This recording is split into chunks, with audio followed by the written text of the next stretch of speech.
आप सिर्फ केस लड़ने में बिजी हैं और इसका फायदा मिल रहा है आपकी अपोजिट पार्टी यानी आपकी बीवी को। क्योंकि जो डिमेरिट्स हैं, खास तौर से आपके इन्वेस्टिगेशन से लेकर केस दर्ज करने वाली बातें और चार्जशीट पेश करने तक, वो बहुत सारी गड़बड़ है।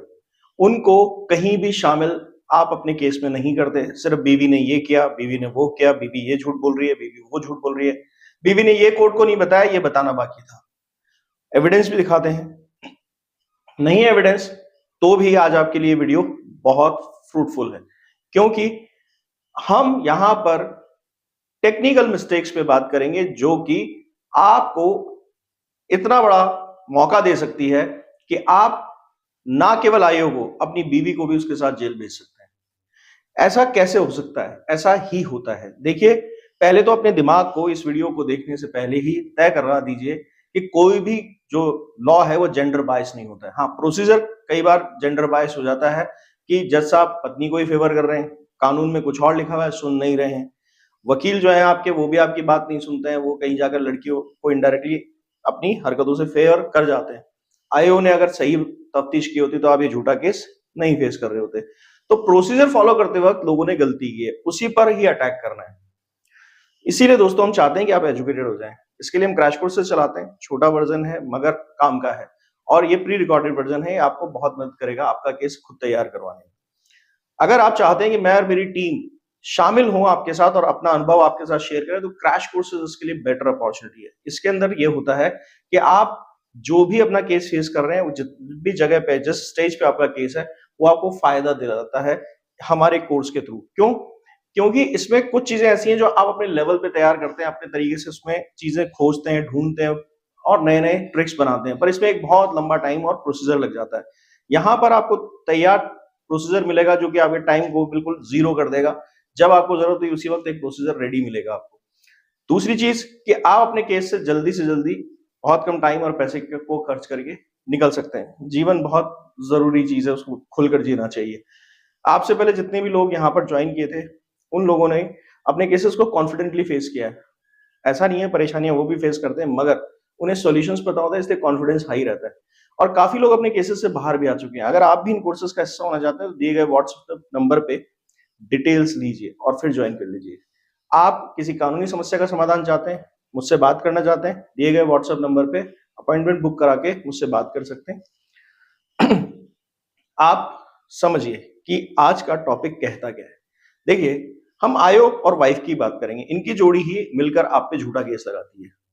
अगर आप पे झूठा केस लगा है तो ये सब चीजें आपके केस में मिल ही जाएंगी। हो सकता है एक आध चीज ना हो, पर मिल जाएंगी, और इस वजह से आपकी वाइफ आपके आयो समेत जेल जाएगी आपके केस में। देखिए, सबसे जरूरी चीज यह है कि कोई भी व्यक्ति आपको स्त्री धन की लिस्ट पर झूठा साइन नहीं करा सकता। मैं कहता हूं कर दिया आपने साइन और आपने बयान भी लिख दिए, तो आप जो भी बयान आपने पुलिस के सामने दिए हैं वो कोर्ट में किसी भी स्टेज पे डिनाई कर सकते हैं कि पुलिस ने मेरे से जबरदस्ती कराई। आप 2 साल से केस लड़ रहे हैं, 3 साल से केस लड़ रहे हैं, इससे कोई फर्क नहीं पड़ता है। अब इस सूरत में इस पर दोबारा इन्वेस्टिगेशन की डिमांड कर सकते हैं। वहां पर स्त्री धन की लिस्ट ही अपने आप में फेक है, इसलिए मजबूत आपकी स्थिति बनती है कि वो लिस्ट नहीं मानी जाएगी। उस पर फिर आपका ऑब्जेक्शन आना चाहिए, क्योंकि स्त्री धन की जो लिस्ट है वो हमेशा शादी वाले दिन बनती है। उस पर डेट लगती है और आपके काफी रिश्तेदारों का साइन होते हैं।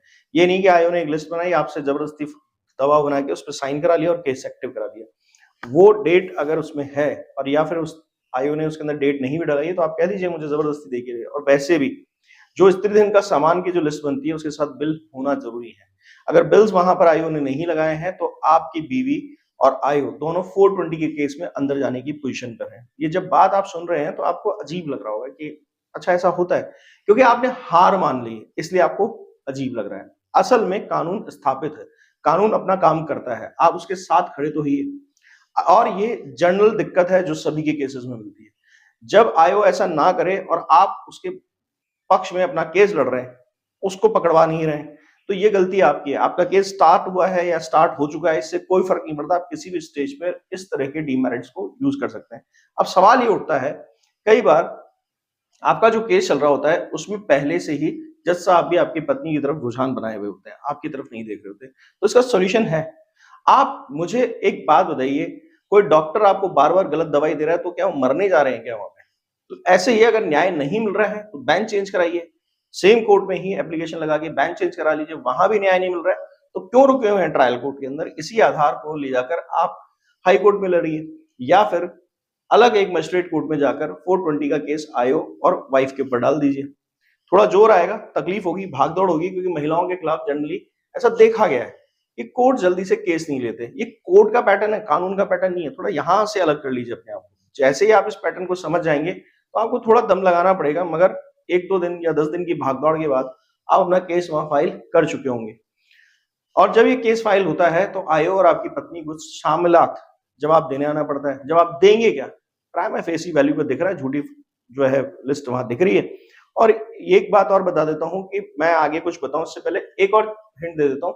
अब मत कराइए अगर वहां से नहीं हो रहा है। जहां पर आपके स्टेट में या जहां जिस शहर में आप रहते हैं वहां पर अगर आप करवा सकते हैं तो करवाइए।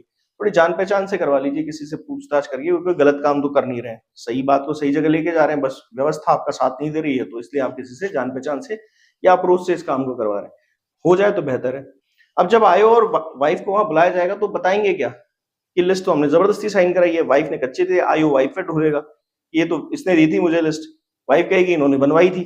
कुल मिला के कुछ भी हो, दोनों में फूट भी डलेगी और ना भी डले तो भी उनकी गलत बयानबाजी उनके खिलाफ जाएगी, वो कुछ कहने की पोजीशन में गए। मैंने इन केसेस के अंदर अपने पर्सनल अनुभव से बता रहा हूँ, कई बार ये भी देखा है पत्नी उन केसेस में आती ही नहीं है और तुरंत तीसरे चौथी डेट पे एक्स पार्टी ऑर्डर हो जाते हैं और पत्नी की गिरफ्तारी के ऑर्डर हुए। ये हमारे सामने हुआ है। तो मुझे लगता है कि इसमें ज्यादा आपको कॉम्प्लिकेशन देखने की जरूरत नहीं है। अगर आप इसमें बहुत टेक्निकलिटीज में जाने की कोशिश करें और कोई कानून बताओ और कोई व्यवस्था बताओ तो फिर आप अपना टाइम खराब कर रहे हैं। सीधा अटैक करने का तरीका बताया आपको। इस जो सीधा अटैक होता है उसमें ज्यादा हथियारों की जरूरत नहीं है, तो एक हथियार सीधे अटैक पे निशाने पे जाके लगना चाहिए, निशाना खत्म। वीडियो अच्छा लगा तो लाइक कीजिएगा, शेयर कीजिएगा, सब्सक्राइब कीजिएगा और जाते जाते कमेंट सेक्शन में जरूर कमेंट करके बताइएगा एक एनर्जी के साथ कुछ करने वाले हैं या अगला वीडियो देखने वाले हैं। Thank you.